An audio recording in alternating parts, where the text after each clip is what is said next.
প্রত্যাশা ভয়ে ভয়ে আমিনা বেগমের ঘরে প্রবেশ করে। আমিনা বেগম কিছুক্ষণ ওর দিকে তীক্ষ্ণ দৃষ্টিতে তাকিয়ে থাকেন। প্রত্যাশা পুরো সময়টায় মাথা নিচু করে দাঁড়িয়ে থাকে।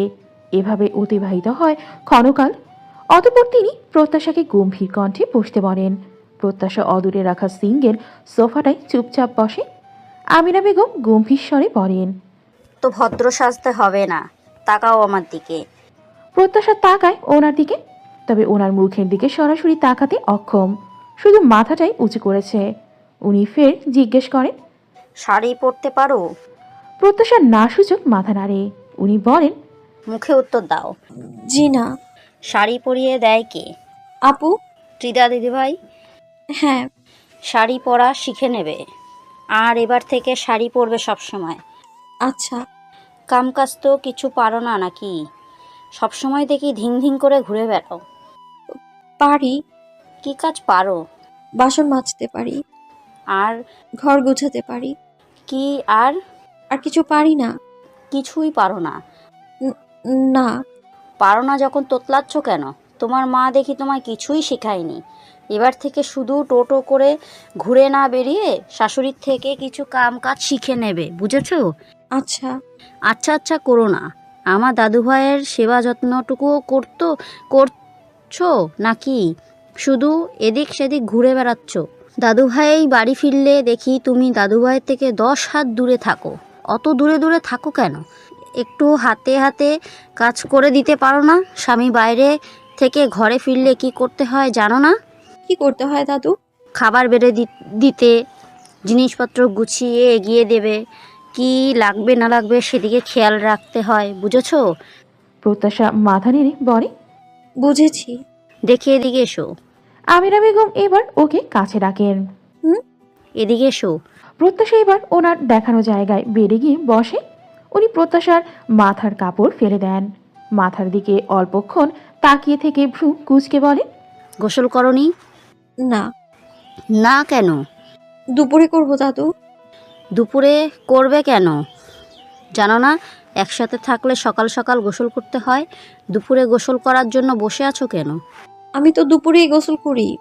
হ্যাঁ, দুপুরে গোসল করা তো ঠিক আছে, কিন্তু দাদুভাইয়ের সাথে থাকলেও কি দুপুরে গোসল করবে নাকি? প্রত্যাশা কিছু না বুঝে বোকার মতো শুধায়। ওনার সাথে থাকলে সকালে গোসল করতে হবে কেন? এবার রাগে আমিনা বেগম ভ্রুজোড়া গুছিয়ে ফেলেন। দাঁতের দাঁত চেপে বলেন, এটাও বলে দিতে হবে তোমায়? কোনো ধর্মীয় জ্ঞান নেই নাকি তোমার? তোমার মা কাজকাম শেখায়নি ঠিক আছে, তাই বলে এসবও শেখাবে না? দাদি শাশুড়ির কাছ থেকে এসব জিজ্ঞাসা করছো কোন এককেলে তুমি মেয়ে? ছি তাহুরা, কি যে মেয়ে দেখে তোমার ছেলের জন্য পছন্দ করলে কে জানে। শেষের কথাগুলো চরম বিরক্তির সহিত আওড়ান আমিনা বেগম। প্রত্যাশার ছোট মাথায় এত কিছু ঢোকে না। সে শুধু বুঝেছে সকালবেলা গোসল না করে বিরাট অন্যায় হয়ে গেছে। কিন্তু এ কথা তো কেউ তাকে বলেও দেয়নি যে বিয়ের পরে সকালবেলা গোসল করতে হয়। প্রত্যাশার মনটা খারাপ হয়ে যায়, তবে মনে মনে ঠিক করে নেয় এবার থেকে সে শাড়ি পরা, কাজ করা সব শিখে নেবে। সাথে প্রতিদিন সকালবেলা গোসলও করবে, কোনোদিন বাদ দিবে না। আর আর ওই পচা লোকের খেয়ালও রাখবে। তাহলে দাদু আর তার উপর রাগ করবে না। সে উত্তেজিত গলায় বলে, ভুল হয়ে গেছে দাদু। এবার থেকে প্রতিদিন সকালবেলা গোসল করব, সাথে শাড়ি পরা আর অন্য কাজ করাও শিখে নেব আমি। তাই করে উদ্ধার করো আমায়। যাও এখন এখান থেকে। অনীহা নিয়ে অন্যদিকে তাকিয়ে কথাগুলো বলেন আমিনা বেগম। প্রত্যাশা সেখান থেকে চলে আসে। সাথে নিজের ছোট্ট মাথায় এটুকুও ঢুকিয়ে নেয় যে দাদুকে খুশি করতে গেলে তাকে প্রতিদিন নিজের হাতে শাড়ি পরতে হবে, কাজ করতে হবে, পচা লোকের খেয়াল রাখতে হবে, আর প্রতিদিন সকাল সকাল গোসল করতে হবে। প্রত্যাশা ঠিক করে নেয় এবার থেকে মনোযোগ দিয়ে এই কাজগুলোই করবে সে। প্রত্যাশা ঘর হতে বাহির হতেই ত্রিধাওকে জিজ্ঞেস করে, দাদু কি বলেছে? প্রত্যাশা ঠোঁট এড়িয়ে হাসে, আনন্দিত কণ্ঠে বলে, কি করলে দাদু আর আমার উপর রাগ করবেন না সেটাই বলে দিয়েছে। এবার দেখো আপু কিভাবে আমি দাদুকে খুশি করি।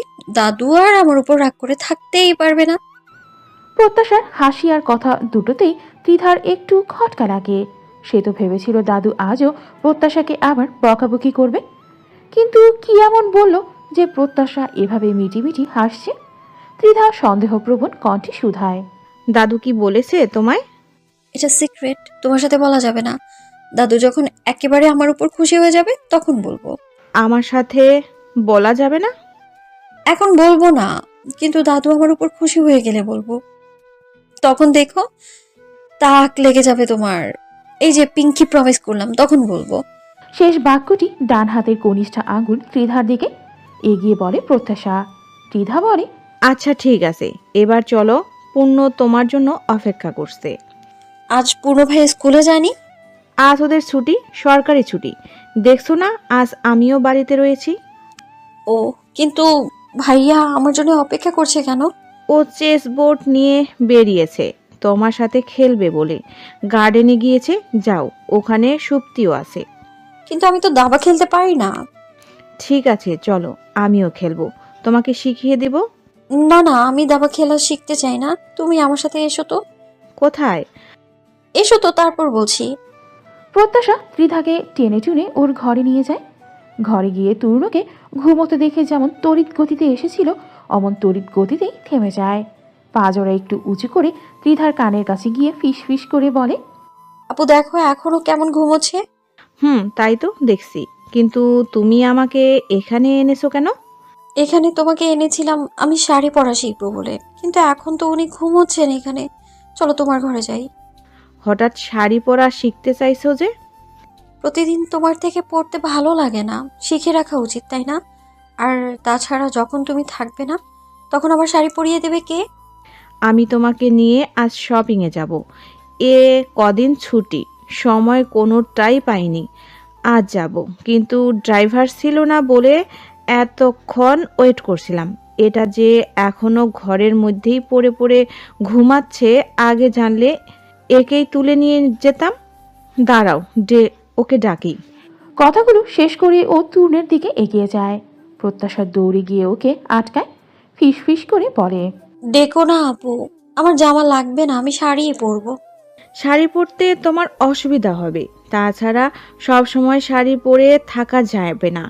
কদিন পরে তোমার স্কুলে ভর্তি করা হবে, তখনও কি শাড়ি পরবে নাকি? প্রত্যাশা একটু ভাবে। ত্রিধা আপু তো ভুল কিছু বলেনি। যদি স্কুলে ভর্তি হয় তাহলে শাড়ি পরা যাবে না। সে একটু ভেবে বলে, ঠিক আছে ডাকো। তরুণাকে অবশ্য ডাকা লাগে না। ওদের ফিসফিসানির শব্দেই ওর ঘুম ভেঙে গেছে।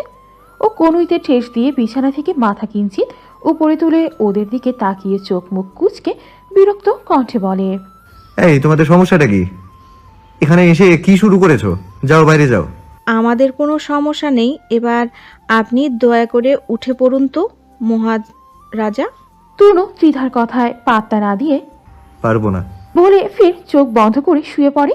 ত্রিধা ওর গা থেকে কমফোর্টারটা টেনে নিয়ে বলে, এই বেয়াদব, আবার ঘুমাচ্ছিস কেন? ওঠ।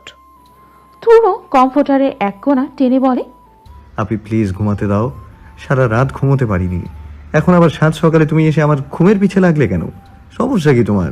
এখন 7 সকাল 10টা বাজে, এখন 10টা, আর তুই নাকি খুব ভোরে উঠেছিস, জগিং করেছিস, আরও কী সব হেনা তেনা করেছিস।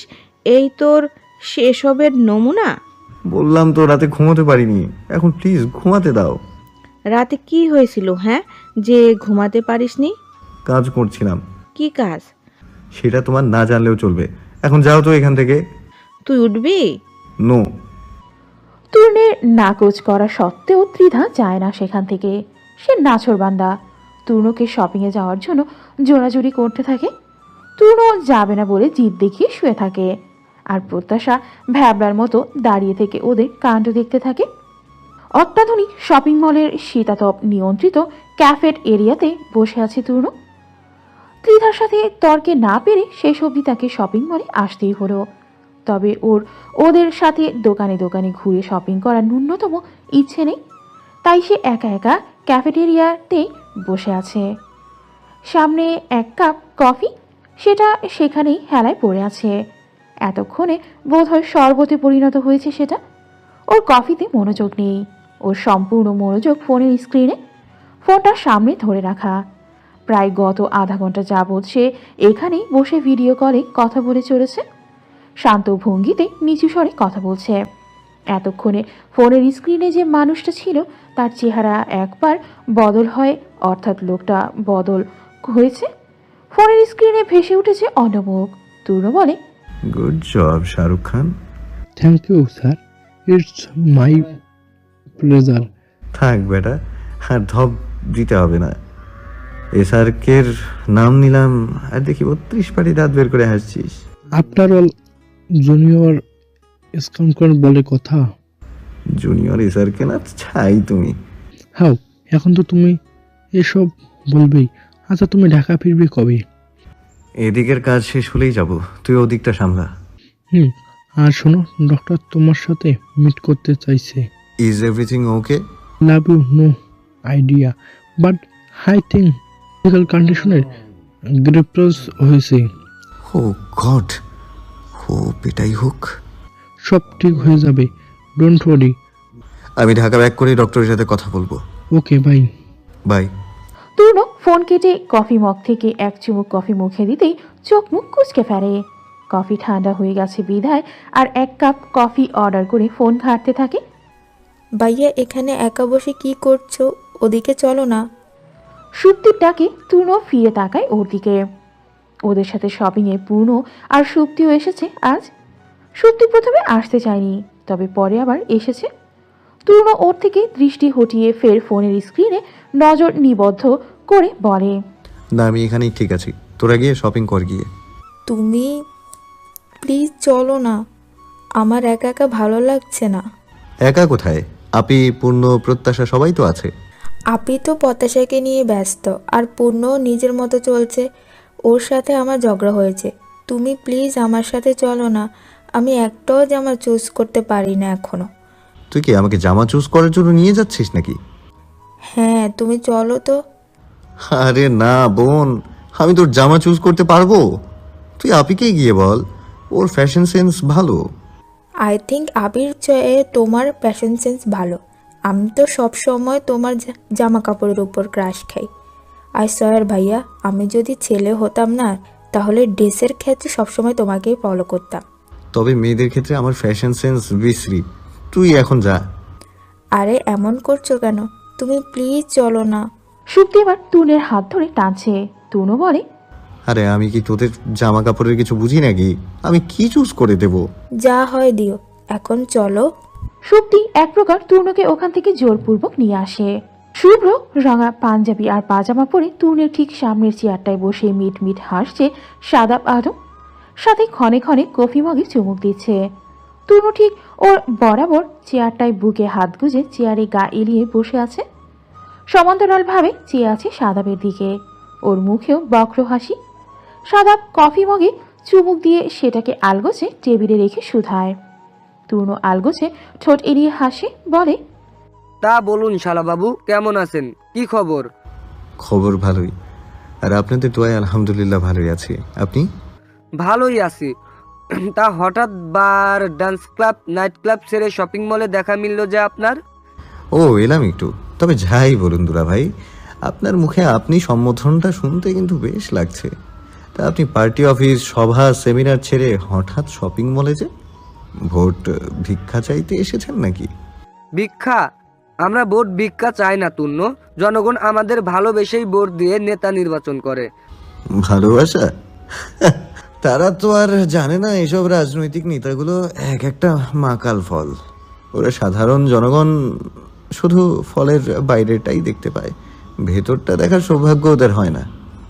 তবে যদি কোনোদিন ভাগ্যক্রমে ভেতরটা দেখতে পায় না, তাহলে আর লুকানোর জন্য গর্ত খুঁজে পাবেন না। সাধারণ জনগণ যতটা শীতল ওদের মধ্যে লুকিয়ে থাকে তার চেয়ে বেশি অনল। বয়স কত তোমার? খুব বড় বড় কথা শিখেছো তো দেখছি। হেসে শুধায়, 24। হাহ, শুধু বড় বড় কথাই শিখেছো তুমি। কাজের বেলায় অষ্টরাস্তা, বড় লোক বাপের বিগড়ে যাওয়া ছেলে তুমি। রাতের বেলায় কালো পোশাকে ড্যান্স ক্লাব, বার এসব ঘুরে বেড়াচ্ছে, তাই না? তা আজ তোমার কালো পোশাক কই? ড্রেস আপ চেঞ্জ করেছো দেখছি। নজরদারি করছেন আমার উপর? ভালো, খুব ভালো। তবে আমার পেছনে নজরদারিতে যাদের লাগিয়েছেন তাদের আরও একটু ভালো ট্রেনিং দিলে বোধহয় ভালো হতো। কীভাবে যেন প্রতিবারই আমার নজরে পড়ে যায় ওরা। নজর দেখি তোনার ভালোই শার্প হয়েছে তোমার। কি করছো তুমি? আমার ব্যাপারে ঠিক কতটুকু জেনেছো তুমি? কেন তোমার এই নাটক সব খুঁজে বের করব আমি তূর্ণ। তুমি খুব বার বেড়েছো, পাখা তোমার ভালোই গজিয়েছে। তোমার একমাত্র দুলাভাই হিসেবে তোমার সেই পাখাটার দায়িত্ব আমিই নিলাম। ঈগল সাপ শিকার করে, সাপ ঈগল নয়, জানেন তো। তবে ট্রাই করে দেখুন পারুন কি না। তবে আমি কিন্তু আপনার উপর খুব খুশি হয়েছি দুলা ভাই। খুশি হওয়ার কারণ জিজ্ঞেস করবেন না? ঠিক আছে, আমিই বলে দিচ্ছি। এই যে আপনি আপির ওপর নজরদারি ছেড়ে আমার উপর নজরদারি শুরু করেছেন, এটার জন্য। এমনিতেও আপির ওপর নজরদারি করলে সেটা আপনার জীবনের অন্যতম লস প্রজেক্ট হয়ে থাকতো। তুমি আমাকে প্রজেক্ট দেখাচ্ছ? না, আপনি শুধু কাউন্ট ডাউন শুরু করে দিন দুলা ভাই। Count down? কিসের কাউন্ট ডাউনের কথা বলছো তুমি? হিস হিসিয়ে জিজ্ঞেস করে সাদাব। তনু এবার ওর নিকট একটু এগিয়ে গিয়ে গম্ভীর কণ্ঠে অথচ ফিস ফিস করে বলে, আপনার পতনের। তনু চলে আসছে ওখান থেকে। সাদাব এখন ওর পেছে, অথচ সে স্পষ্ট বুঝতে পারছে সাদাব আলম ঠিক কতটা ক্রোধ নিয়ে ওর দিকেই চেয়ে আছে। যখনই সুপ্তি ওর হাতটা ধরে টানাটানি করছিল তখন ওর দেখা মেলে সাদাব আলমের সাথে। সাদাব নিজেই এগিয়ে এসেছিল ওর সন্নিকটে। তখনই ও সুপ্তিকে পাঠিয়ে দিয়ে বসে পড়েছিল নিজের বুক করা টেবিলটিতে। সাথে বরাবরের মতো দুজনে লিপ্ত হয়েছিল এক ঠান্ডা তর্কযুদ্ধে। গাড়ির মধ্যে একটা থমথমে অবস্থা বিরাজ করছে, কারো মুখে কোনো কথা নেই, সবাই রয়েছে নিজের মতো। শুধু পূর্ণই মাঝে মাঝে একতরফা কথা বলে চলেছিল। তবে একতরফা কথা বলায় সে বেশিক্ষণ টিকতে না পেরে সেও এখন চুপ হয়ে গিয়েছে। তূর্ণ নিজের মতো এক মনে ড্রাইভ করে চলেছে। ওর পাশের সিটে পূর্ণ কথা বলতে না পারার দরুন মুখ ফুলিয়ে বসে আছে। পিছনে ত্রিধা, প্রত্যাশা, সুপ্তি পরপর বসেছে। সাদাবকে দেখার পর থেকেই ত্রিধা চুপ মেরে গিয়েছে। সুপ্তি চুপ করে আছে রাগে, জেলাসিতে। প্রত্যাশার পাশে বসার ক্রোধে, সাথে রাগ লাগছে পূর্ণের উপরও। সে তো ফ্রন্ট সিটে তূর্ণ ভাইয়ের পাশে বসতে চেয়েছিল, অথচ এই হাদারামটা ধপ করে সেখানে উঠে বসে তার আশায় এক বালতি জল ঢেলে দিল। তাতেই ক্ষেপে আছে সুপ্তি। আর প্রত্যাশার চুপ করে থাকার কারণ অজানা। সে ত্রিধা আর সুপ্তির মাঝে গুটিসুটি মেরে চুপটি করে বসে আছে। সবাই অমন চুপচাপ অবস্থায় বাড়িতে ফিরে, যে যার মতো নিজ নিজ ঘরে ঢুকে যায়। সময়টা দুপুরে খাওয়ার পর মুহূর্তে। ঘড়ির কাঁটা বোধ হয় 3টার কাছাকাছি। প্রত্যাশা ক্রমাগত করিডোরে পায়চারি করছে। পুরো করিডোর জুড়ে নয়, শুধু ত্রিধার ঘরের সামনে। ত্রিধার ঘরের দরজা বন্ধ। ত্রিধাকে সে বেশ কয়েকবার ডেকেছে, তবে কোনো সাড়া পায়নি। আপু কি ঘুমিয়ে পড়েছে? এখন কি আবার ডাকা ঠিক হবে? এসব ভাবতে ভাবতে প্রত্যাশা পায়চারি করছে। সে যে ত্রিধা আপুর শপিং থেকে ফিরেছিল, এরপর আর ঘর থেকে বের হয়নি। দুপুরে এখনো খায়ওনি। বুয়া এসেছিল ডাকতে, তখন নাকি তার মাথা ব্যথা করছিল, সেই জন্য খাওয়া নাকচ করেছিল সে। সেই তখন থেকেই ঘরে আছে সে, সেজন্য আর ত্রিধার সাথে কথা বা দেখা কোনোটাই হয়নি প্রত্যাশার। অথচ এখন আপুর সাথে কথা বলাটা জরুরি। কথাটা অবশ্য সুপ্তি, পূর্ণা অথবা তূর্ণকে বলা যায়, তবে মনে হচ্ছে আপুর সাথে কথা বললেই বেশি ভালো হবে। সেই জন্য ত্রিধার ঘরের সামনেই ঘুরঘুর করছে। এই যে, এখানে কি করছো? তূর্ণের গলা শুনে লাফিয়ে উঠে প্রত্যাশা। ও আনমনে পায়চারি করছিল, সেজন্য হঠাৎ প্রশ্নে একটু ভরকে গিয়েছে। উফ, আপনি আমার ভয় পাইয়ে দিয়েছেন। প্রত্যাশা বুকে হাত দিয়ে জোরে একটা নিঃশ্বাস ফেলেই কথাটা বলে। তূর্ণ বলে, তুমি দিন দুপুরে যদি ভয় পাও, আমার কি দোষ তাতে? এখানে কি করছো? আপুর সাথে কথা বলবো, কিন্তু আপুর ঘরে দরজা বন্ধ। ডেকেছি কিন্তু কিছু বলছে না। এখন কি করি বলুন তো? সাড়া দিচ্ছে না যখন আর ডেকো না। কি কথা বলবে আপির সাথে? প্রত্যাশা একটু ভাবে বোধ হয়, একটু সময় নিয়ে বলে, আপনাকে বলবো? চাইলে বলতে পারো, ইয়োর উইশ। আচ্ছা, শপিং মলে সাদা পাঞ্জাবি পাজামা পরা ওই লোকটা কে ছিল, যাকে দেখার পর থেকে আপু আর কথা বলছেন না? আপনারা চেনেন ওনাকে? উনি আপির হাজবেন্ড। কি? উনি ত্রিধা আপুর বর? হ্যাঁ, এত অবাক হচ্ছ কেন? আপনি জানেন আমি ওনাকে চিনি? চেনো? প্রত্যাশা ওপর নিচ মাথা নেড়ে বলে, হ্যাঁ তো, আমি চিনি ওনাকে। উনি আমাদের গ্রামে প্রায়ই যেতেন। তোমাদের গ্রামে যেতেন? গিয়ে কি করতেন? তা তো জানি না। আমাদের গ্রামের যে মাতব্বর কাকা ছিলেন না, ওনাদের বাড়িতে গিয়ে উঠতেন, ওখানেই থাকতেন। বাবা বলতো একসাথে ব্যবসায়ী কারবার করে, এছাড়া আর কিছুই জানি না। আপনি তোমাদের গ্রামে থাকাকালীন উনি একবারও গিয়েছিলেন গ্রামে? একবার গিয়েছিলেন, আপুর সাথেও কথা বলতে দেখেছি। এছাড়া সেবার আমার বাবা মায়ের সঙ্গেও ওনার কথা হয়েছে। তোমার মা বাবার সাথে কি কথা হয়েছে জানো কিছু? না, বাবা মা তো এই ব্যাপারে আমায় কিছু বলেনি, তাছাড়া আমিও আর জিজ্ঞেস করিনি। তূর্ণ একটু সময় নিয়ে কিছু একটা ভাবে, অতঃপর ফের জিজ্ঞাসা করে। এর আগে ওনার সাথে তোমার মা বাবার কথা হয়েছিল, নাকি ওই বাড়ি ফার্স্ট টাইম? আমার মনে হয় হয়েছিল, তবে আমার সামনে কখনো হয়নি। আমি ওই দিনই প্রথম দেখেছিলাম। আগে কথা হয়েছিল, এটা মনে হওয়ার কারণ? বাবা সাদাব আলমকে নিয়ে মায়ের সাথে মাঝে মাঝেই কথা বলতো। আমার সামনে কথা বলতো না, আমার আড়ালেই বলতো। আমি আড়াল থেকেই শুনেছি। ওনার নাম সাদাব আলম না? হ্যাঁ। আচ্ছা, তোমার মা বাবা ওনাকে নিয়ে কি কথা বলতো সেসব কিছু শুনেছো? না, আমি ওই নামটা বেশ কয়েকবার মা বাবার মুখে শুনেছি, তাই জানি। আচ্ছা ঠিক আছে, ঘরে যাও এখন। আর আপিকে এখন ডাকার প্রয়োজন নেই, ওকে? আচ্ছা। প্রত্যাশা ঘরের দিকে পা বাড়ায়। তূর্ণ ওকে ফের ডাকে। এসব কথা কাউকে বলতে নিষেধ করে। প্রত্যাশা হ্যাঁ সূচক মাথা নেড়ে ওখান থেকে প্রস্থান করলে তূর্ণ ওখান থেকে চলে আসে। প্রত্যাশা যায় ঘরে আর ও যায় সোজা বাড়ির বাইরে।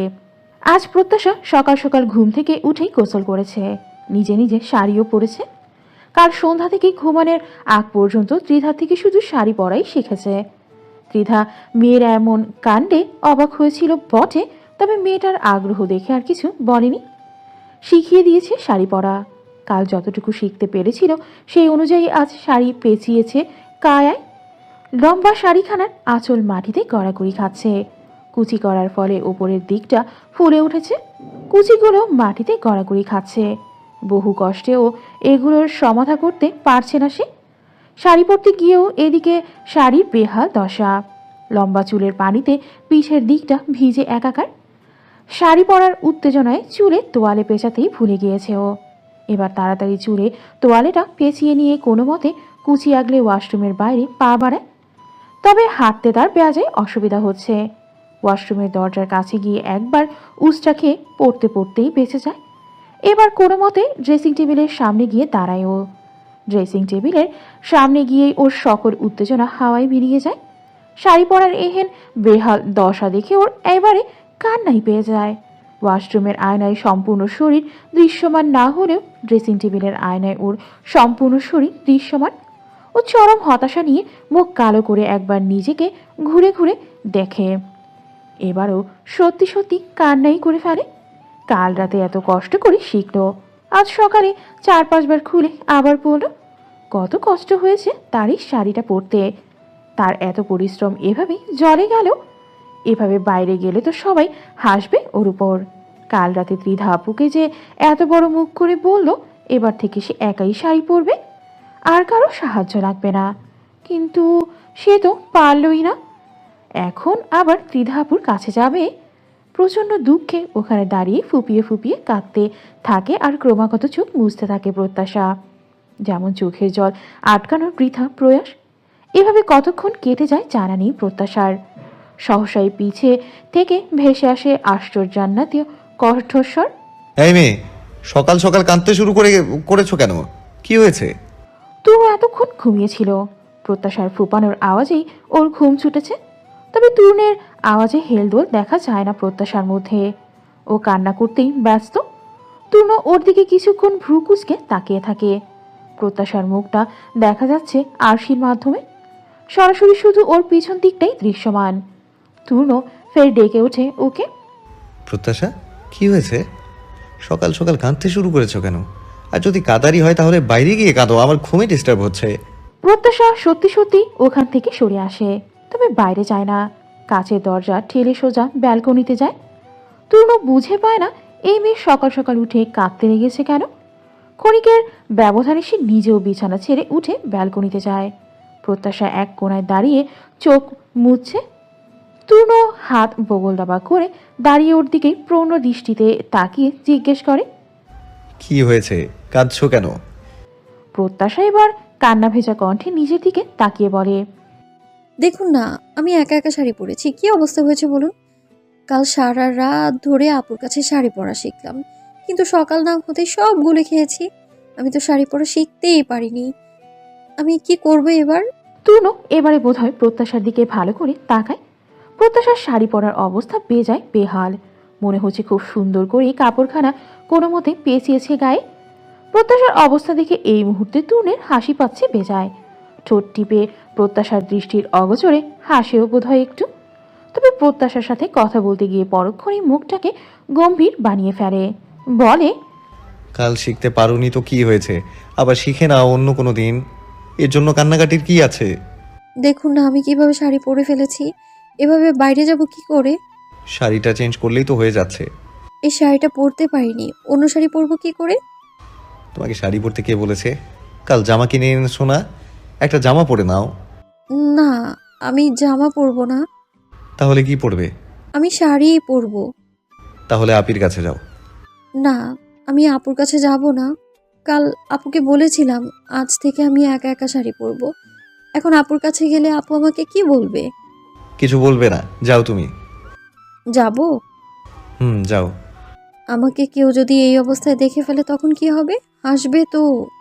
কিচ্ছু হবে না, যাও তুমি। আর এখন অনেক সকাল, দোতলার করিডোরে এখন কেউ আসবে না, সো তুমি যেতে পারো। যাই তাহলে। যাও। তূর্ণের কথায় প্রত্যাশার এবার দ্বিধার ঘরের দিকে রওনা দেয়। হাঁটার ধরন দেখেই বোঝা যাচ্ছে হাঁটতে বেজায় ব্যাগ পোহাতে হচ্ছে মেয়েটাকে।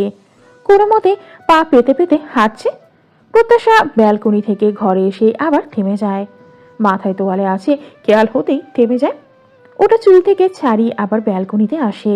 তূর্ণ চুপচাপ ওর কর্ম দেখতে থাকে, কিছু বলে না। প্রত্যাশা তোয়ালেটা ব্যালকনিতে শুকাতে দিয়েই ঘর হতে বের হয়েছে। ওর যাওয়ার পানে চেয়ে তূর্ণ বিড়বিড় করে নিজেই শুধায়, পাগল একটা। তখন বেলা 11টা। বাড়ির গিন্নিরা সব রান্নার কাজে ব্যস্ত। প্রত্যাশারও আজ বেজায় ব্যস্ততা। সে শাশুড়ির পিছু পিছু ঘুরে রান্না শিখতে ব্যস্ত। রিনা বেগমও টুকটাক তাকে এটা সেটা বলে দিচ্ছে। এত পদের রান্না মনে রাখতে হিমশিম খাচ্ছে প্রত্যাশা। তার নিকট মনে হচ্ছে সব রান্না একই রকম প্রসেসেই হচ্ছে। এই একরকম মনে হচ্ছে বলেই মনে রাখাটা কঠিন। ও কিছুটা বিস্মিত কণ্ঠে শুধায়, রান্না করা এত কঠিন? রিনা বেগম হেসে উত্তর দেন, কঠিন কোথায় মেয়ে, রান্না করা তো সহজ। না কাকি, খুব কঠিন। আপনি পারেন বলে আপনার কাছে সহজ মনে হচ্ছে। তোমার কাছে সহজ মনে হবে, দুটো দিন যাক, আজই তো প্রথম এলে সেজন্য এরকম মনে হচ্ছে। আমি রান্না শিখতে পারবো? পারবে না কেন, নিশ্চয়ই পারবে। কিন্তু আমি তো কিচ্ছু মনে রাখতে পারছি না, সব তো মাথার মধ্যে তাল গল্পে পাকিয়ে যাচ্ছে। তুমি সব পদ একসাথে দেখছো কেন? একটা একটা করে দেখো, তাহলে না মনে রাখতে পারবে। কথাটি বলেন তহুরা বেগম। প্রত্যাশা এতক্ষণ রিনা বেগমের পিছে দাঁড়িয়ে প্রশ্ন করছিল ওনাকে। এবার তহুরার কথায় ওনার দিকে তাকিয়ে বলে, একটা একটা করে শিখলে তো অনেক দেরি লাগবে। তাহলে না মনে রাখতে পারবে? একটা একটা করে না শিখলে কিছু শিখতে পারবে না। এইদিকে এসো, আমি ইলিশ মাছের পাতুরি বানাচ্ছি, আজ এটাই দেখো। প্রত্যাশা এগিয়ে যায় তহুরার দিকে। চুপটি করে সেখানে দাঁড়িয়ে রান্না দেখতে থাকে। তহুরা মাছে নুন হলুদ মাখাতে মাখাতে বলে, তুমি চাইলে নোট করে রাখতে পারো, তাহলে পরে মনে না থাকলে ওখান থেকে দেখে নিতে পারো। নোট করে রাখবো? আচ্ছা তাহলে যাই, আমি খাতা কলম নিয়ে আসি। যাও। প্রত্যাশা দ্রুত পায়ে রান্নাঘর হতে প্রস্থান করে। ঘরে গিয়ে বেশ কিছুক্ষণ খোঁজাখুঁজির পর একটা পেন আর কলম নিয়ে আবার রান্নাঘরে আসে। তারপর তহুরার পাশে দাঁড়িয়ে দাঁড়িয়ে রান্না দেখতে থাকে আর নোট করতে থাকে। রাতের বেলা যখন প্রত্যাশা ঘরে আসে তখন প্রায় সাথে সাথে তূর্ণ ঘরে আসে। ও সবেমাত্র বাড়ি ফিরেছে। প্রত্যাশা ওর রান্নার নোটটা দেখছিল বলতে মুখস্থ করছিল। তূর্ণকে আসতে দেখে ও সেটাকে বন্ধ করে দ্রুত পায়ে তূর্ণের নিকট গিয়ে দাঁড়ায়। তূর্ণের হাতে কিছু কাগজ, ও ওইগুলোই মনোযোগ দিয়ে দেখতে ব্যস্ত। প্রত্যাশা চুপ করে পাশে দাঁড়িয়ে আছে। এভাবেই ক্ষণকাল অতিবাহিত হয়। তূর্ণ কাগজগুলো দেখতে দেখতে ইতিমধ্যে ওর স্টাডি টেবিলে এসে বসেছে। প্রত্যাশাও ওই টেবিলের পাশে এসে দাঁড়ায়। টুনো এবারে ওর দিকে ভ্রু কুচকে তাকিয়ে জিজ্ঞেস করে। কি হয়েছে? প্রত্যাশা এপাশ ওপাশ মাথা নেড়ে জবাব দেয়। কিছু না। তাহলে এইভাবে দাঁড়িয়ে আছো কেন? আপনার কিছু লাগবে? না, যাও নিজের কাজ করো। না, এখানেই দাঁড়িয়ে থাকি, যদি আপনার কিছু লাগে। আমার কিছু লাগলে আমি নিজেই নিয়ে নেব, তুমি এখন যাও। আপনি নিতে যাবেন কেন? আমি দেব বলছি তো। এই প্রত্যাশা, তোমার প্রবলেমটা ঠিক কি বলো তো? আজ সকাল থেকে এরকম বিহেভ করছো কেন? বললাম তো আমার কিছু লাগলে আমি নিজেই নিয়ে নেব। আপনি জানেন না, বিয়ে হয়ে গেলে কিছু দরকার পড়লে বউকে বলতে হয়? হোয়াট? হ্যাঁ, আপনি জানেন না? এসব কথা তোমাকে কে বলেছে? দাদু বলেছে, আপনাকে বলেনি? না, বলেনি। তুমি এখন যাবে প্লিজ। ধুর, সবসময় বকেন কেন? আমি তো আপনার কি লাগবে না লাগবে সেটাই জানতে এলাম। জানতে চাও আমার কি লাগবে? তুনের প্রশ্নে প্রত্যাশা ওপর নিচ দ্রুত গতিতে হ্যাসূচক মাথা নাড়ে। তুনো ওর পিছনে অবস্থিত কাউজটা দেখিয়ে বলে। তুমি এখন ওখানে গিয়ে চুপচাপ বসে থাকবে, চাইলে ঘুমাতেও পারো, বাট আমাকে ডিস্টার্ব করবে না একদম, বুঝেছো? প্রত্যাশা কাউচের দিকে একবার তাকিয়ে তুনের দিকে তাকায়, গাল ফুলিয়ে বলে। বুঝেছি। প্রত্যাশা সেখান থেকে চলে এসে কাউচের ওপর দুই গালে হাত দিয়ে মেঝের দিকে তাকিয়ে বসে। তুনের দিকে তাকিয়ে ভেংচি কাটে।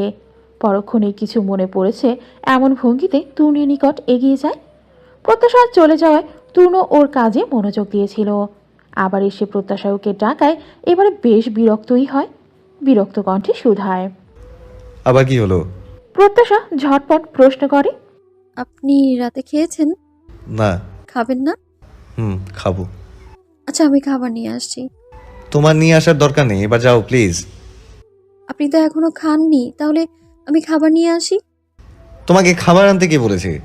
আমার কাছে শেষ হলে আমি নিজেই গিয়ে খেয়ে আসবো, তুমি যাও। আচ্ছা, যাচ্ছি। আমি আপনার জন্য খাবার নিয়ে এই যাব আর এই আসবো। ওহ গড, আমি কোন পাগলের পাল্লায় পড়লাম রে বাবা। ঘড়ির কাঁটায় তখন বোধ করি 11:10। বাড়িটা ইতিমধ্যে বেশ নিস্তব্ধ হয়ে পড়েছে। সবাই গিয়ে যে যার মতো ঘরে চলে গিয়েছে। কয়েকটা আলো ইতিমধ্যেই নিভিয়ে দেওয়া হয়েছে। রান্নাঘরের আলোটাও এখন বন্ধ। প্রত্যাশা বাতি জ্বালিয়ে রান্নাঘরে ঢোকে। তুনের জন্য ফ্রিজে খাবার রাখা ছিল। প্রত্যাশা ফ্রিজ থেকে খাবার বের করে প্লেটে বাড়ে। প্লেটে বাড়তে গিয়ে একটু ছড়িয়ে ছিটিয়ে ফেলে বটে, ও সেগুলো আবার পরিষ্কার করে। বাতি নিভিয়ে আসতে গিয়ে থমকে যায় প্রত্যাশা। ওর নজর নিবদ্ধ হয় রান্নাঘরের ক্যাবিনেটের ওপর। সেখানে কিছু একটা জ্বলজ্বল করছে। প্রত্যাশার ভীত মনে ভীতির সঞ্চার হয়। বেশ কিছুক্ষণ তাকিয়ে থেকেও বুঝতে পারে না যে ওখানে ঠিক কি জ্বলজ্বল করছে। প্রত্যাশার ভয় লাগছে বেজায়। এমনিতেই এদিকে কেউ নেই, তার উপর আধার। আধারে ওটা কি চলছে? ভূত নয় তো? ভূতের কথা মনে আসতে প্রত্যাশা থরথর করে কাঁপতে থাকে। সহসাই ওর মনে পড়ে মায়ের বলা কথাগুলো। মা তো তাকে বলেছিল পৃথিবীতে ভূত বলে কিছু নেই, যা আছে তারা হলো জিন। জিন ও মানুষ আল্লাহর সৃষ্টি। তারাও আমাদের মতো আল্লাহর ইবাদত করে, আল্লাহর কালেমা পাঠ করে। তাদেরকে মানব জাতির ক্ষতির জন্য নয়, বরং আল্লাহর ইবাদতের জন্য সৃষ্টি করা হয়েছে। তারা থাকে তাদের মতো করে, আমরা আমাদের মতো। তাদের কখনো দেখা যায় না। যদি কখনো দেখাও যায় তাহলে ভয় পাওয়ার কোনো ব্যাপার নেই। শুধু আল্লাহর কালেমা পাঠ করতে হবে, তাহলেই আল্লাহ মন থেকে সব ভীতি দূর করে দেন। সাথে ওরাও আমাদের আর ক্ষতি করবে না। প্রত্যাশার এই কথাগুলো মনে পড়ার সাথে সাথে ওর মনে পড়ে যায় জিনের পাশাপাশি শয়তানও আছে। তারা বিভিন্ন রূপ ধরে বা বিভিন্নভাবে আমাদের ভয় দেখানোর চেষ্টা করে। আমরা যদি ভয় পাই তাহলে বিপদ। সেজন্য আমাদের কখনোই ভয় পাওয়া উচিত নয়। ভয় না পেয়ে আল্লাহর কালাম পাঠ করতে হবে, তাহলেই ওরা ভেনিশ হয়ে যাবে। প্রত্যাশা ভয়ে ভয়ে মায়ের শিখানো আয়াতুল কুরসি পাঠ করতে থাকে। মা তো বলেছিল 3 বার পাঠ করলেই ভ্যানিশ হয়ে যাবে। তাহলে ওটা এখনো ভ্যানিশ হচ্ছে না কেন? প্রত্যাশা এবার দ্রুত পায়ে বাতি জ্বালানোর জন্য সুইচ বোর্ডের দিকে এগিয়ে যায়। তখনই ক্যাবিনেটের ওপর থেকে কালো হুড়ো বিড়ালটি ম্যাও ম্যাও করতে করতে লাফিয়ে পড়ে নিচে। এই রাতের বেলা হুড়ো বিড়ালের ডাকটা বেজায় ভয়ানক শোনায় প্রত্যাশা নিকট। সে হয়তো ভয়ের চোটে ওটা বিড়াল কিনা বুঝতেও পারেনি। ওর হাত থেকে কাচের প্লেট আর গ্লাসটা পড়ে গিয়ে মেঝেতে ঝনঝন শব্দ তুলে কয়েক টুকরো হয়ে যায়। ও এক চিৎকার দিয়ে 2 কদম পিছিয়ে গিয়ে ফ্রিজের সাথে হেলান দিয়ে মেঝেতে বসে পড়ে। বিড়ালটা ওর সামনে ল্যাজ নাড়াচ্ছে আর মেউ মেউ করে ডাকছে। তবে অন্ধকারে প্রত্যাশার নজর শুধু ওই জ্বলতে থাকা চোখ দুটোতেই। কৃষ্ণকায় রংটা মিশে গেছে আধারে। এতক্ষণে মায়ের কথা মনে পড়ে যে সাহসের সঞ্চয় করেছিল তা উবে গেছে ইতিমধ্যে। ও কাঁদতে কাঁদতে শুধু বিড়ালটিকে দূরে সরতে বলে। অবলা জাত সে কি আর বোঝে? সে তো মেঝেতে পড়ে থাকা খাবারটা ছাড়তে ব্যস্ত। ভাঙাচোরার আওয়াজে বাড়ির কাজের বুয়া দুজন ছুটে আসে। ওদের ঘর রান্নাঘরের পাশেই, যার ফলে ওরা দুজনই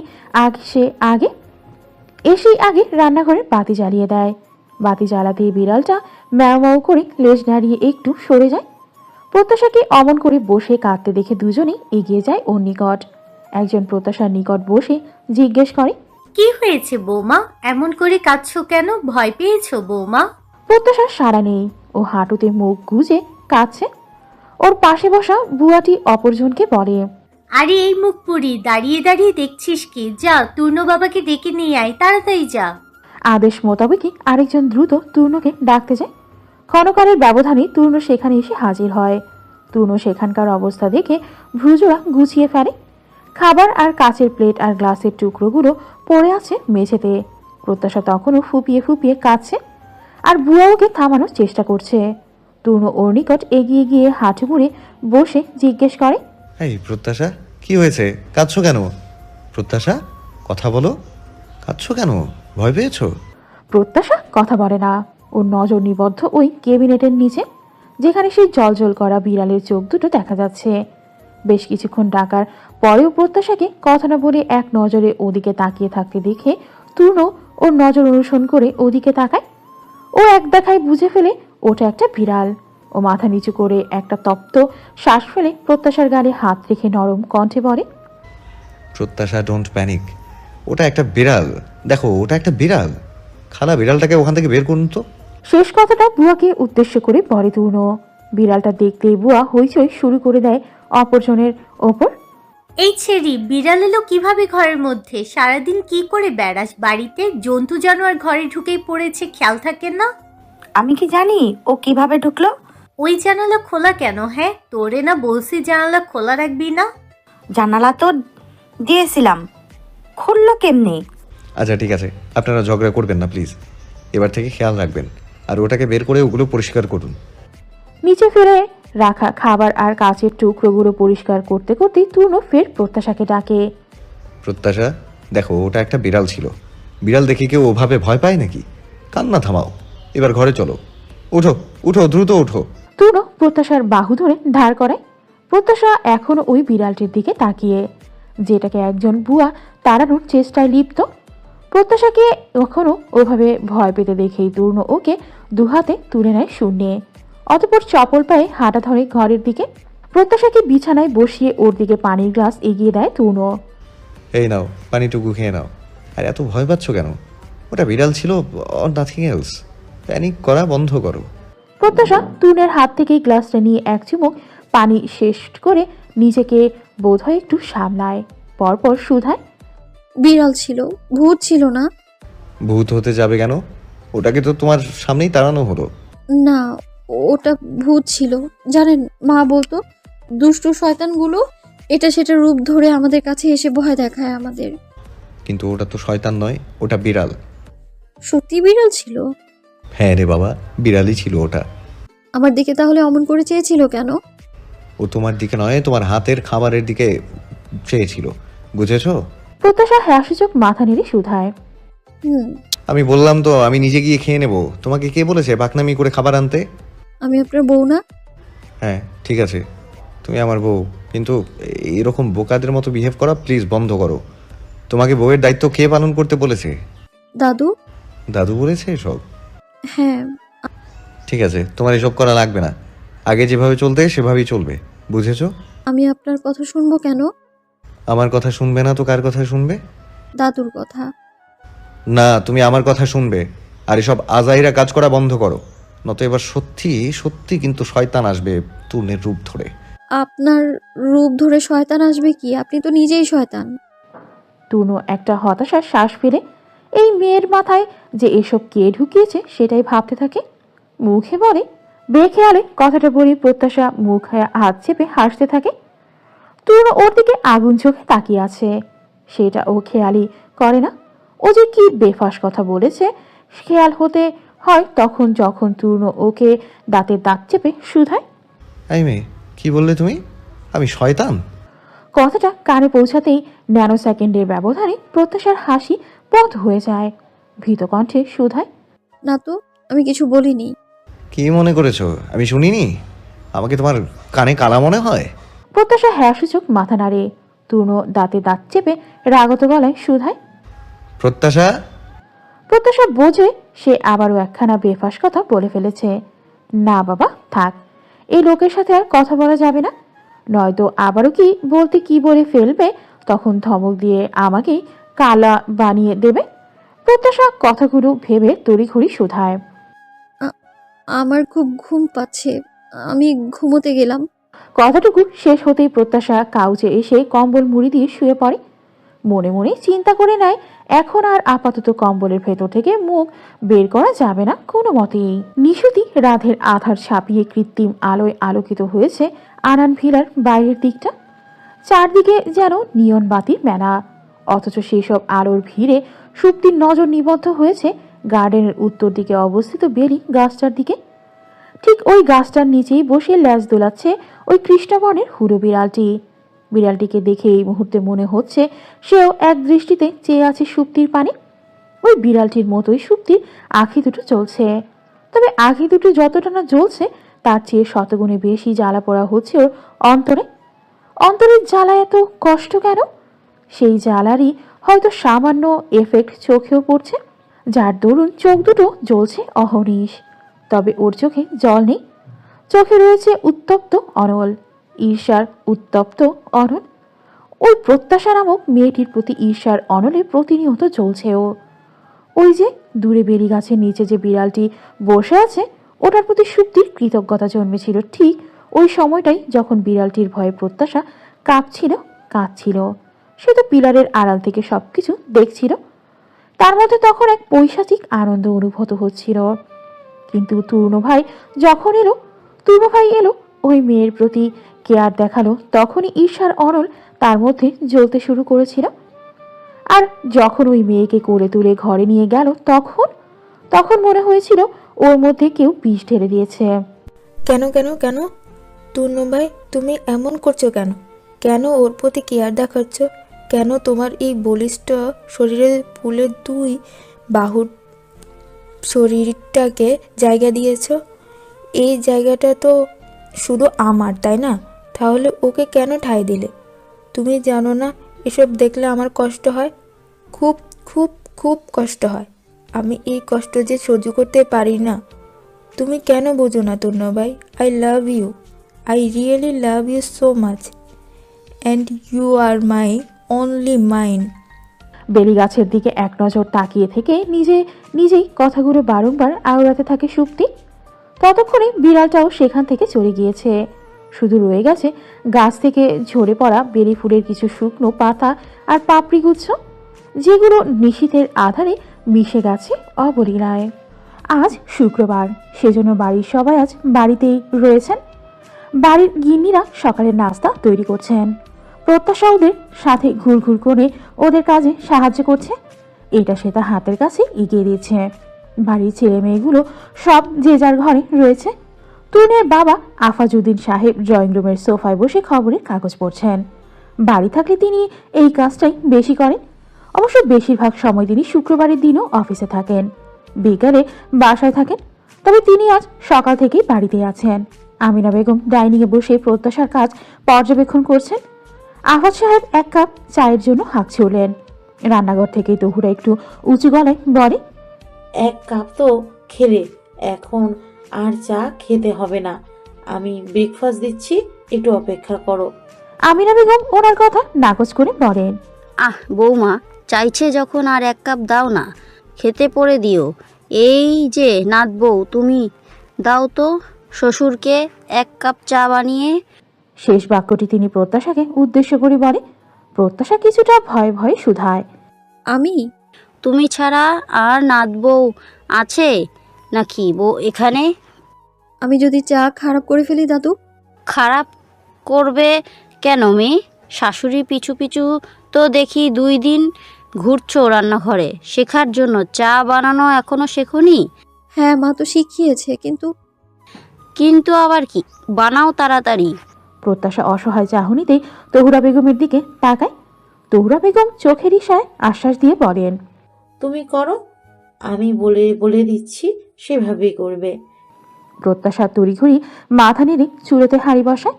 তহুরার তদারকিতে সে চা বানাতেও সক্ষম হয়। তখন প্রত্যাশার সে কি খুশি! তহুরা আর রিনা বেগম মুচকি হাসেন। রিনা বেগম হেসে সুধান, চা বানানো শিখেছ তুমি? আর ভুলবে না তো? না কাকি, আর ভুল হবে না। ঠিক আছে, যাও এবার চাটা দিয়ে এসো। তহুরা বেগম তাড়া দিয়েই প্রত্যাশাকে চায়ের কাপটা হাতে দিয়ে পাঠিয়ে দেন। রান্নাঘর থেকে পা বাড়ানোর পথে ওকে ডেকে ওঠে রিনা বেগম। উনি প্রত্যাশার দিকে এগিয়ে গিয়ে বলেন, এ কি, আঁচল ভিজলো কিভাবে? প্রত্যাশার মাথার ঘোমটাটা ভিজে উঠেছে। প্রত্যাশা সেদিকে এক পল চেয়ে বলে, আসলে কাকি, আজ আমার ঘুম থেকে উঠতে দেরি হয়ে গিয়েছিল, তো তাই গোসল সেরেই তড়িঘড়ি করে বেরিয়ে পড়েছি। ভালো করে চুল মুছতে পারিনি। এভাবে তো ঠান্ডা লাগে মা, এই সময়টা খুব খারাপ। এই সময়টা একটু ঠান্ডা লাগলেই সর্দি জ্বর হয়। আর তুমি বা সকাল সকাল গোসল করতে গেলে কেন? সকালবেলা তো এখন বেশ ঠান্ডা পড়ে। প্রত্যাশা চরম হতাশার সুরে শুধায়, কি করব বলুন কাকি, আমার তো খুব ঠান্ডা লাগে। মনে হয় গোসল না করলেই ভালো হয়, কিন্তু ওনার সাথে থাকলে তো গোসল করতেই হবে। তাই তো ঠান্ডা লাগা সত্ত্বেও গোসল করতে হলো। প্রত্যাশার কথায় তাজ্জব বনে যায় রিনা বেগম। কথাটা বোধহয় তহুরা বেগমের কানেও গিয়েছে। তিনি চরম বিস্ময়ের সহিত প্রত্যাশার দিকে তাকান। রিনা ও তহুরা বেগম একে অপরের দিকে বিস্মিত চাহনিতে একবার তাকান। তহুরা গ্যাস অফ করি প্রত্যাশার দিকে একটু এগিয়ে সুধান, এই মেয়ে, কি বললে তুমি? এই জন্যই এই 3 দিন সকাল সকাল গোসল করেছো? প্রত্যাশা উপনিশ মাথা ঝাঁকিয়ে শুধায়। হ্যাঁ। দুজনের আরো একবার বিস্মিত চাহনিতে একে অপরের দিকে তাকান। প্রত্যাশা বলে, আমি যাই মা। তহুরা ওর দিকে চেয়ে বলে, ঠিক আছে যাও, আর বাবাকে চা দিয়ে ঘরে গিয়ে সুন্দর করে চুল মুছে আসবে। আচ্ছা। প্রত্যাশা সেখান থেকে চলে আসে। ওর যাওয়ার পরে তাকিয়ে রিনা বেগম নিচু স্বরে বলে, মেয়েটা এখনো ছোট আপা। আমি কি করব বল? বিয়ে যখন একবার দিয়েছে, আমি কি মা হয়ে আর এসব নিষেধ করতে পারবো? ওর নিজেরই বোঝা উচিত ছিল যে মেয়েটা ছোট। চল। দুজনেই যে যার যার কাজে চলে যায়। প্রত্যাশাও নিজের গন্তব্যে এগিয়ে গিয়ে তুনের বাবাকে চায়ের কাপটা এগিয়ে দেয়। উনি গম্ভীর লোচনে প্রত্যাশার দিকে এক পল চেয়ে সামনের সেন্টার টেবিলটা চোখের ইশারায় দেখিয়ে বলেন, এখানে রাখো। প্রত্যাশা ওখানে কাপটা রাখে। পরপর উনি গলা উঁচিয়ে নীলুকে ডাকেন। নীলু ওদের বাড়ির বুয়ার মেয়ে। দুজনের বাস এ বাড়িতেই। সে যে দিন রাতে বিড়াল ঢুকে পড়ার জন্য যাকে বকাবকি করা হচ্ছিল, ওই নীলু। নীলু তড়িঘড়ি এগিয়ে এসে বলে, কন চাচা যান, কি করতে হইবে? যা তো তোর তন্ন, ভাইজানকে একটু ডেকে নিয়ে আয়। বল আমি ডাকছি। উনি তো এখনো ঘুমোচ্ছেন। ওনার কথার পিঠে কথাটা বলে প্রত্যাশা। সে এখনো ওখানে দাঁড়িয়ে। ওর কথা শুনে আফাজ সাহেব বলেন, তুই যা নীলু, ঘুমাক আর যা করুক এক্ষুনি আমার সামনে হাজির হতে বলবি। নীলু যেতেই নিচ্ছিল। প্রত্যাশা ওকে বাধা দিয়ে বলে, আমি ঘরে যাচ্ছি নীলু আপা, ওনাকে ডেকে দিচ্ছি। তোমার আর কষ্ট করে যাওয়া লাগবে না। আচ্ছা। নীলু চলে যায়। প্রত্যাশা আফাজ সাহেবের দিকে একটু চেয়ে থেকে চলে আসে ওখান থেকে। ওর মনটা একটু খারাপ হয়ে গিয়েছে। বাবা একটু খেলো না কেন চাটা? চাটা খেয়ে বললো না কেমন হয়েছে? সে তো এতক্ষণ এই কথাটুকু শোনার জন্যই দাঁড়িয়েছিল। অথচ বাবা তো চায়ের কাপটা ছুঁয়েও দেখলো না। সেটা এখনও সেভাবেই সেখানে হেলায় পড়ে আছে। প্রত্যাশা সিঁড়ি বেয়ে দোতলায় করিডোরে উঠে আরেকবার নিচে উকি দেয়। না, বাবা এখনো চায়ের কাপটাই হাত দেয়নি। নীলু আপাকে উল্টে চায়ের কাপটাই সরিয়ে ফেলতে বলেছে। প্রত্যাশার ছোট্ট মনটা আরো খারাপ হয়ে যায়। কি দেখছো এভাবে? সুপ্তির প্রশ্ন। ও প্রত্যাশার মতো নিচের দিকে ঝুঁকে প্রশ্নটি করেছে। প্রত্যাশা ওর দিকে চেয়ে বলে, আপনি কখন এলেন আপু? এখন কি দেখছিলে ওভাবে? প্রত্যাশার মন খারাপ করে শুধায়, আমি বাবার জন্য চা করেছিলাম, কিন্তু বাবা খাননি। চাচু যার তার হাতের চা খায় না, বুঝছো? আর তুমি ভাবলে বা কি করে চাচু তোমার হাতে চা খাবে? যেখানে চাচ্চু তোমাকে পছন্দই করে না। আমাকে পছন্দ করেন না বাবা? চাচ্চুকে তুমি বাবা ডাকো নাকি? হুম। আর বড় মাকে? মা। ওরা কি তোমার বাবা মা? বাবা মা ডাকো কেন? ওনার মা বাবা তো আমারও মা বাবা, তাই ডাকি। উনি, এই দেখো মেয়ে, বেশি উনি উনি করবে না, শুনতে বিদগুটি লাগে, বুঝছো? তাহলে কি ডাকবো? যা ইচ্ছে ডাকো, বাট এইরকম ভাবে উনি উনি করবে না। প্রত্যাশা কিছু না বলে তাকিয়ে থাকে সুপ্তির পানে। সুপ্তি ওর দৃষ্টি লক্ষ্য করে বলে, এভাবে উল্লুর মতো তাকিয়ে আছো কেন? উল্লুর মতো? ইয়েস, তোমাকে ওরকম লাগছে। প্রত্যাশা প্রতিউত্তর করে না। সুপ্তি বিরক্ত কণ্ঠে শুধায়, এখনো সঙ্গের মতো দাঁড়িয়ে আছো কেন? এখন যাও তো এখান থেকে। সুপ্তিও যে খুব একটা ওকে পছন্দ করে না এটা এই কদিনে বেশ বুঝে ফেলেছে প্রত্যাশা। মেয়েটা ওর সাথে কখনোই কথা বলে না, ওর পাশে আসে না। যদিও বা দু একবার এসেছে, তখন চরম বিরক্তি নিয়ে কথা বলেছে। প্রত্যাশার বলতে মন চাইল, আপু, আপনিও আমাকে পছন্দ করেন না, তাই না? অথচ প্রশ্নটা সে জিজ্ঞেস করতে পারল না। কেন পারল না জানা নেই তার। বোধহয় এই মেয়েটাকে একটু ভয় পায় প্রত্যাশা। প্রত্যাশা আর কিছু না বলেই পা বাড়ায় ঘরের দিকে। যেতে যেতে একবার পিছু ফিরে দেখে সুপ্তি অন্যদিকে মুখ করে দাঁড়িয়ে আছে। এতে যেন ওর মনটা আরো খারাপ হয়ে যায়। প্রত্যাশা এক বুক মন খারাপ নিয়ে ঘরে প্রবেশ করে। তূর্ণকে ডেকে দিতে হবে, অথচ তূর্ণ ঘরে নেই। প্রত্যাশা ব্যালকনিতে একবার উকি দেয়, না ওখানেও নেই। তাহলে কোথায়? ওয়াশরুম থেকে পানির আওয়াজ আসছে, তাহলে ওখানে হয়তো। প্রত্যাশা কাউচে বসে তূর্ণের অপেক্ষা করতে থাকে। ক্ষণকাল বাদে তূর্ণ মুখ মুছতে মুছতে বের হয় ওয়াশরুম থেকে। তূর্ণ বের হতেই প্রত্যাশা ওকে ডাকে, শুনুন। কি হয়েছে? আপনার কিছু লাগবে? তুমি আবার শুরু করেছো এইসব কথা? লাগবে না কিছু, যাও নিজের কাজ করো। প্রত্যাশা আজ এক বাক্যে মেনে নেয় তূর্ণের কথা। এমনিতেই আজ তার মনটা খারাপ। এই পচা লোকের সাথে কথা বলে এখন আর মন খারাপ করতে ইচ্ছুক নয় সে, তাই মুখে বলে, আচ্ছা আর জিজ্ঞেস করবো না, বাবা আপনাকে নিচে ডাকছে। বাবা ডাকছে? হুম। কেন? তা তো জানি না, আপনাকে এক্ষুনি নিচে যেতে বললো। এক্ষুনি? হুম। আচ্ছা ঠিক আছে। তূর্ণ ঘুমের বেশ ছেড়ে একটু টিপটপ হয়ে একেবারে বাইরে যায়। প্রত্যাশার সেদিকে কোনো খেয়াল নেই, খেয়াল নেই অন্য কোনো দিকেও। ও আছে নিজের জগতে, যেখানে শুধু ও আর ওর বাবা আছে, আর আছে সীমাহীন ভালোবাসা, যার বাস্তবিক অস্তিত্ব এখন সারাদিন হাতড়ালেও এক টুকরো অব্দি খুঁজে পাচ্ছে না। প্রতিবারই ভাগ্য তাকে ফিরিয়ে দিচ্ছে রিক্ত শূন্য হাতে। আমাকে ডেকেছিলে বাবা? তূর্ণের ডাকে খবরের কাগজ থেকে মুখ হটিয়ে ওর দিকে দৃষ্টি ফেলেন আফাজ সাহেব। ক্ষণকাল তূর্ণের দিক চেয়ে থাকেন তিনি। বোধহয় ছেলেকে একবার ভালো করে পরখ করে নেন, অতঃপর রাশভারী কণ্ঠে বলেন, বসো। তূর্ণ বসে ঠিক ওর বাবার সামনের সোফাটায় বসে জিজ্ঞেস করে, কি হয়েছে? হঠাৎ জরুরি তলব করলে যে? অধৈর্য হচ্ছ কেন? বসো, আমার সাথে এক কাপ চা খাও, তারপর কথা শুরু করি। তূর্ণ বাবার দিকে চেয়ে থেকে বোধহয় বোঝার চেষ্টা করে বাবা কি বলবে, তবে মুখে কিছু জিজ্ঞেস করে না, শুধু বলে, ওকে। আফাজ সাহেব আদেশ মোতাবেক নীলু 2 কাপ চা নিয়ে যায় ওদের। তূর্ণ চায়ের কাপে চুমুক দিয়ে বলে, এবার কি জানতে পারি কি বলতে চাইছো? পড়াশোনা কেমন চলছে তোমার? ভালোই। ভালোই? কতটা ভালো চলছে? You know, I am not a good student. As a bad student পড়াশোনা যেমন চলে অমনই চলছে। Bad student? স্কুলে টপার বয়, এসএসসিতে বোর্ড স্টান, এইচএসসিতেও বোর্ড স্টান করা ছেলেটি ব্যাড স্টুডেন্ট হয় কিভাবে আমি বুঝি না। নিজের হাতেই তো নিজের ক্যারিয়ারটাকে শেষ করছো। এই অনার্সে এসে তোমার রেজাল্টের অবস্থা দেখে আমি অবাক হচ্ছি।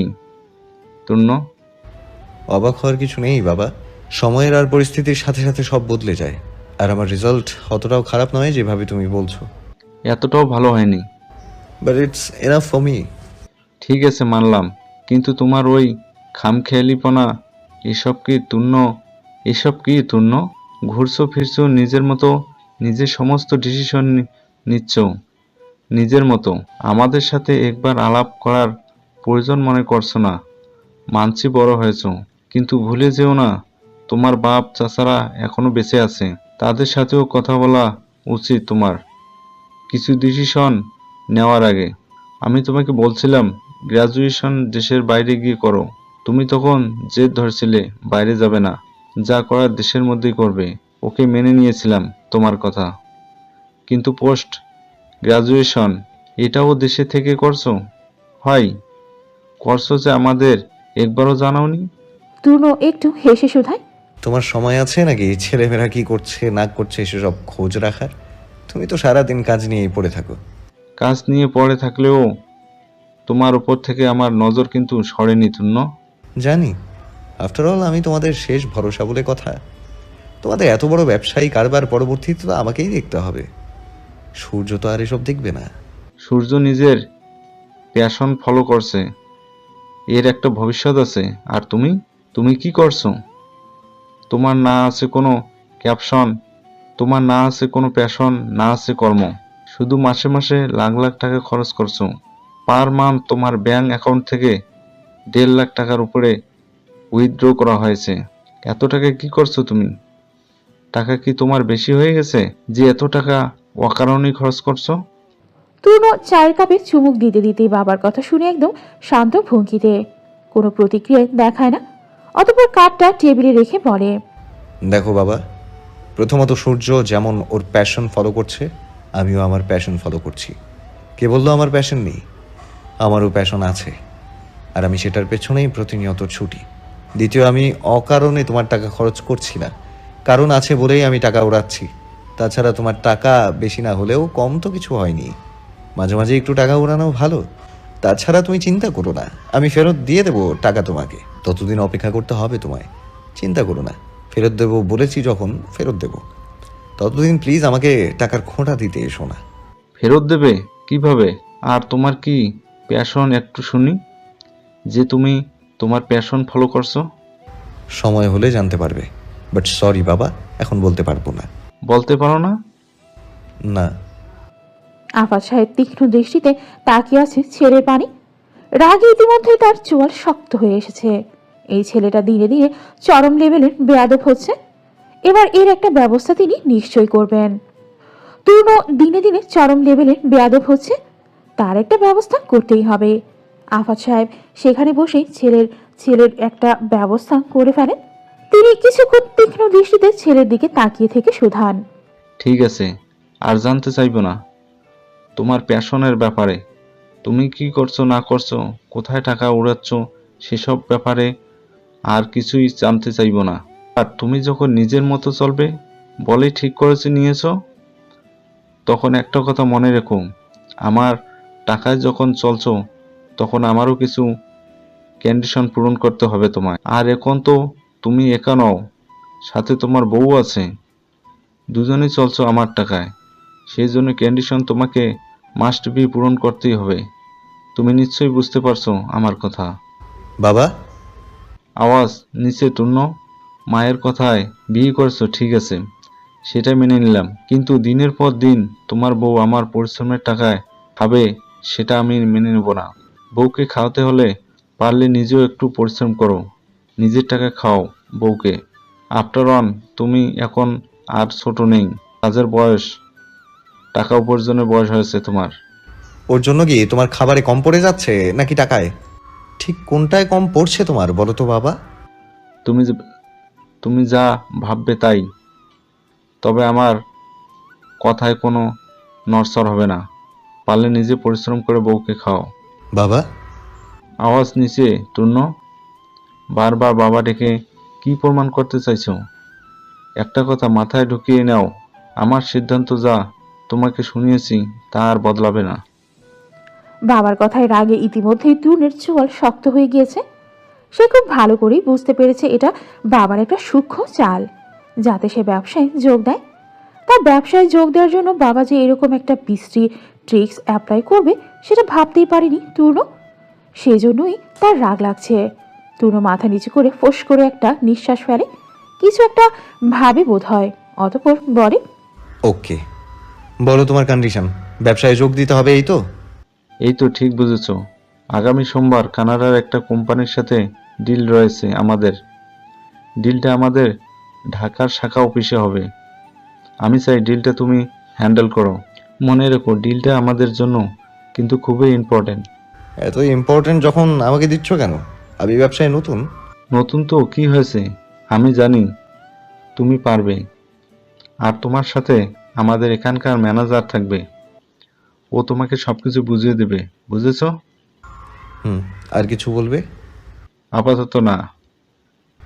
ওকে, আমি যাই তাহলে। তনু অনুমতি চাইলেও বাবার অনুমতির অপেক্ষা করে না, গটগট করে প্রস্থান করে সেখান হতে। ত্রিধা নিজের ঘরে জানালার কাছে রাখা ডিভানে পা তুলে আতশোয়া হয়ে বসে আছে, হাতে একটা বই। ওটাতেই চোখ বোলাচ্ছে সে। ওর ঘরের ডিভানটা একেবারে জানালার কাছে রাখা। এখানে বসলে বাইরে থেকে মৃদুমন্দ বাতাস আসে, যেটা ত্রিধার খুবই পছন্দের। ওর পাশে রাতের মোড়াটাই প্রত্যাশা বসে। ও ডিভানে মাথা এলিয়ে বসেছে, সে যেন গভীর চিন্তায় মগ্ন। অনেকক্ষণ ধরে ও ওভাবে বসে আছে, অথচ একটা কথাও বলেনি। ত্রিধা বই পড়ছিল বিধায় সেও চুপ ছিল। ভেবেছিল প্রত্যাশা কথা বলবে, অথচ মেয়েটা কথা বলছে না দেখে এবার মুখ খুলে নিজেই। কি হয়েছে সোনা, অমন করে বসে আছিস কেন? প্রত্যাশা থেকে কোনো জবাব আসে না। মেয়েটা এখনো সেভাবেই বসে। ত্রিধা ওকে আবার ডেকে ওঠে। কি হয়েছে সোনা, অমন করে বসে আছো কেন? প্রত্যাশা, কি হয়েছে সোনা, মন খারাপ?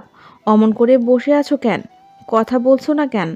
প্রত্যাশার উত্তর আসে না, তবে ফোপানোর আওয়াজে পেয়ে চমকে ওঠে ত্রিধা। তড়িঘড়ি বইটা বন্ধ করেই সেটাকে আলগোছে পাশে রেখে সোজা হয়ে বসে। প্রত্যাশা হাতের ভাঁজে মুখ গুজে বসেছিল। ত্রিধা ওর মুখখানা দুহাতে আলগোছে তুলে চমকে যায়। মেয়েটার চোখে জলে টইটুম্বুর, ফর্সা মুখখানা রক্তিম হয়ে উঠেছে, ক্ষণে ক্ষণে নাক টানছে, বোধ হয় কান্না আটকাতে চাইছে। ত্রিধা আতঙ্কিত কণ্ঠে শুধায়, কি হয়েছে সোনা, কাঁদছো কেন? এই প্রত্যাশা, দেখো দেখি মেয়ে কেঁদে মুখের কি অবস্থা বানিয়ে ফেলেছে। কি হয়েছে সোনা, না বললে বুঝবো কেমন করে? প্রত্যাশার ত্রিধার কোলে মুখ গুজে দিয়ে হু হু করে কেঁদে ওঠে। ত্রিধা ভেবে পায় না হঠাৎ কি হলো মেয়েটার। সকালে তো কেমন হাসি খুশি ছিল, তবে পরে বাড়িতে কিছু হলো। সে তো আজ বাড়িতেও ছিল সকাল থেকে। কেউ কিছু বলল কি মেয়েটাকে? কি হলো যে এভাবে কাঁদছে? ও প্রত্যাশার কান্না থামানোর চেষ্টা করে, আর বারবার করে জিজ্ঞেস করতে থাকে, প্রত্যাশা, তোমাকে কি কেউ কিছু বলেছে? দাদু কিছু বলেছে তোমাকে? ক্ষণকাল বাদ প্রত্যাশা ফুপিয়ে ফুপিয়ে উত্তর দেয়, না আপু, কেউ কিছু বলেনি।